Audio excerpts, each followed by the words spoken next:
Muslim ya. Saya tidak Iya, nggak menyerang apa-apa. Kita diskusi aja di sini santai. Ya. Maka nalar saya yang bergerak. Di saat Yesus berkata A, ternyata Paulus berkata B. Karena apa yang Bapak-Bapak tadi ungkapkan semuanya berawal daripada pemikiran Paulus. Maka jarang sekali di komal-komal teman-teman di kekristenan mengungkapkan bagaimana perkataan Yesus, bagaimana ucapan-ucapan Yesus yang menjadi sandaran. Setelah ada ucapan Yesus, pasti yang saya amati ya selama 5 tahun, pasti ditimpali, dipahami oleh Paulus. Nah, itu yang menjadi yang saya katakan, teman-teman bukan mengikuti ajaran Yesus, tetapi lebih condong mengikuti ajaran Paulus. Karena apa yang bapak-bapak tadi yang mulia tadi sampaikan semuanya itu, baik Kisah Para Rasul atau Roma atau Galatia tadi yang diungkapkan, itu kan semuanya dari Paulus, bukan dari Yesus. Bagaimana tanggapan teman-teman? Silakan Bapak Pendeta di sini. Oke ya, saya boleh sore. Ini mungkin ada. Iya, Pak Dani, gimana? Pak F ada tambahan? Ya, saya tambah lagi ya. Jadi kalau Bapak mau tahu ajaran Yesus sesungguhnya yang sedikit berbeda versi sebenarnya, berbeda sistem ya. Berbeda sistem dengan sistem Tauratnya Musa. Di Matius 5 sangat jelas diuraikan di situ, dan dikatakan di sana Yesus itu tidak membatalkan satu iota pun. Mulai ayat 17 itu, Yesus dan hukum Taurat ya. Jangan kamu menyangka bahwa aku datang untuk meniadakan hukum Taurat atau kitab para nabi. Aku datang bukan untuk meniadakan, melainkan untuk menggenapinya ya. Dan selanjutnya contoh-contohnya di ayat selanjutnya ada itu. Dan Yesus sendiri mengalami perbedaan pemahaman antara ahli Taurat Farisi dan ya tentang hukum Taurat ini di Matius 12, di mana Yesus dikriminalisasi dengan dalil-dalil hari Sabat. Seperti itu, padahal Yesus itu melaksanakan semacam pelanggaran yang mirip pelanggaran terhadap hukum hurufiah terhadap hari Sabat, tentang hari Sabat itu, bahwa dia melakukan itu adalah dalam rangka dia menyembuhkan orang sakit pada hari Sabat, adalah dalam rangka orang sakit ini supaya bisa merasakan hari Sabat sebenarnya sesungguhnya. Sebab hari Sabat itu bukan nama hari, bukan hari Sabtu, bukan Saturday, tetapi hari perhentian. Berhenti dari segala kegelisahan, resah, gelisah, dan lain-lain. Itu semua harus berhenti kalau ada Roh Kudus ya. Jadi supaya ini yang disembuhkan ini mengalami dulu, baru dia merayakan Sabat sesungguhnya. Kalau tidak disembuhkan dulu, ini nanti Sabatnya itu nanti ya Sabat letterlek yang tidak ada makna rohaninya. Sama seperti sunat Bapak itu tidak ada maknanya itu. Jadi sunatnya orang Kristen itu baptis, bertobat sebelum dibaptis itu. Pemotongan bagian tubuh yang berdosa ya. Sunat hati ya. Dan sunat hati ini bukan barang baru. Sudah dinubuatkan, sudah diisyaratkan di Ulangan. Iya benar.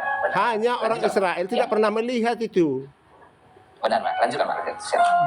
Dan hukum kasih yang dikatakan Pak Ref tadi itu sudah ada di Perjanjian Lama, tetapi orang Israel tidak pernah melihatnya karena mereka hanya berpedoman kepada kitab syariat atau Talmudnya itu yang 613 pasal itu. Sudah berpedoman ke situ, Alkitabnya ini tidak pernah dibuka lagi. kitab yang sesungguhnya yang dari Tuhan ini, Kejadian sampai Ulangan.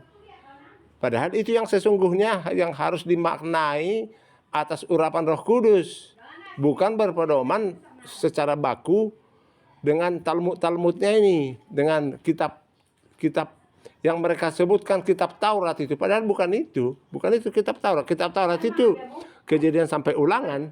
Itulah. Ya itu. Jadi orang Israel sampai hari ini masih berpedoman ke situ. Makanya sampai hari ini orang Israel belum mengerti ajaran Yesus. Makanya mereka belum jadi Kristen. Misinya Yesus sebenarnya adalah mengkristenkan orang Israel.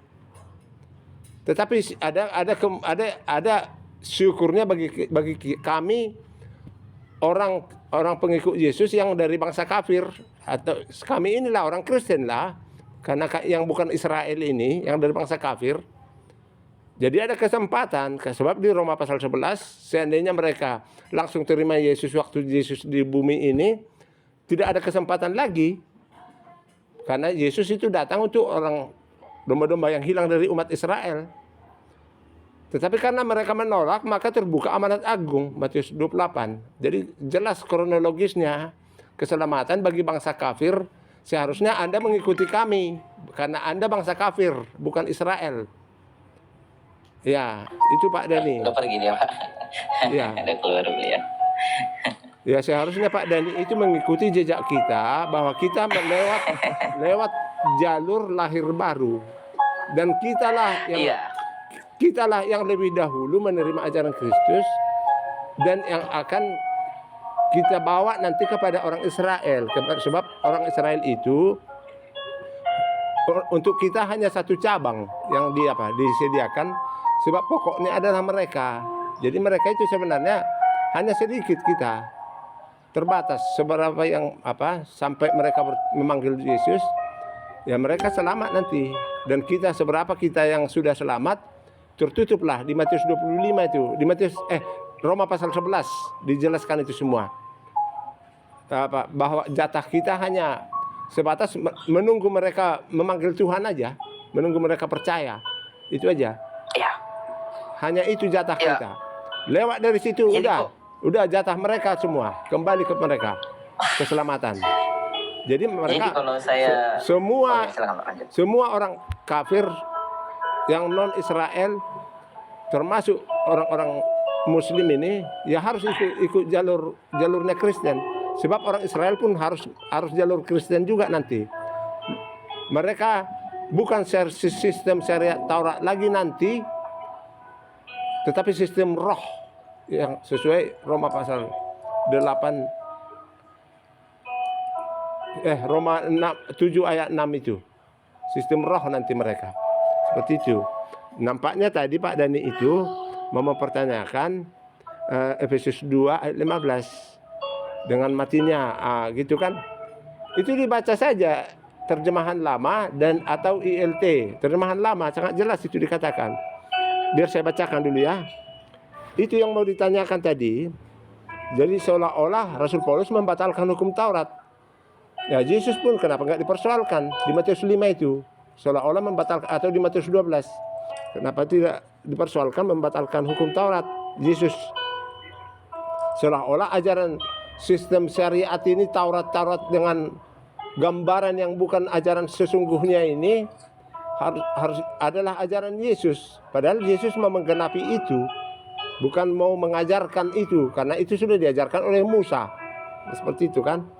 Efesus 2 ayat 15 ya.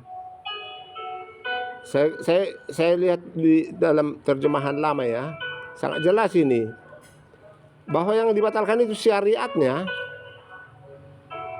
Ya. Saya bacakan. Efesus 2 ayat 15. Sesudah dilenyapkannya hukum Taurat dengan segala syariatnya, supaya dijadikannya di dalam dirinya kedua pihak itu menjadi manusia yang baharu dengan mengadakan perdamaian. Itu syariatnya yang sesuai Roma pasal 7 ayat 6 tadi. Sistemnya yang dirubah, bukan sistem syariat. Tetapi sistem roh, harus ada Roh Kudus baru bisa mengerti. Tetapi kita tidak bisa dipungkiri orang Kristen pun masih banyak seperti ini. Misalnya dilarang merokok, jangan merokok lah katanya. Di mana ayatnya dilarang merokok? Ya nggak ada. Tapi kalau sistem roh ya wajib. Pemahaman itu ya Pak, pemahaman yang lebih mendalam. Iya, artinya kan kalau menurut Petrus itu kan waktu baptisan itu kan memohonkan hati nurani yang baik. Artinya kan jadi hukum itu nanti adalah diungkapkan oleh roh hati nurani kita. Misalnya kita mau berbuat jahat, Roh Kudus itu langsung berbicara lewat hati nurani kita, melarang, jangan, begitu. Jangan bertentangan, langsung dak dikduk. Contohnya waktu Daud mau menggunting punca jubah Saul di gua itu ya. Itu langsung hati Daud dak dikduk. Itulah hati nurani itu. Jadi itulah yang kita peroleh dari baptisan, dari lahir baru. Dan itulah menjadi hukum Taurat kita nanti, akan menuntun kepada seluruh kebenaran dan akan langsung mengingatkan kita kalau ada penyimpangan. Itulah hukum Taurat kita nanti. Dan tidak akan menyimpang satu pasal pun, satu iota pun tidak akan menyimpang. Tetapi dengan kesadaran penuh, dengan pelaksanaan yang substansial, artinya bermanfaatlah, berhasil guna. Gitu. Jadi bukan hanya syarat, cobalah mereka ini. Sudah sunatnya tidak ada dalilnya, sudah nggak ada dalilnya, dan wajib lagi masuk ke Islam itu kalau mau ada mualaf harus disunat. Dari mana ajaran kayak gitu? Terus kalau dipertanyakan, apa sih maknanya sunat itu, potong kulit katan itu? Apa sih? Apa kaitannya dengan keselamatan? Tapi kalau sunat kita jelas. Kalau tidak bertobat, Yohanes Pembaptis pun tidak mau membaptis Farisi dan ahli Taurat yang datang mau memberi diri dibaptis itu orang dewasa. Secara teknis benar dia baptisannya, seandainya mereka Yohanes Pembaptis membaptis itu. Tetapi karena tidak didahului dengan sunat hati dulu dengan pertobatan, Yohanes Pembaptis menolak.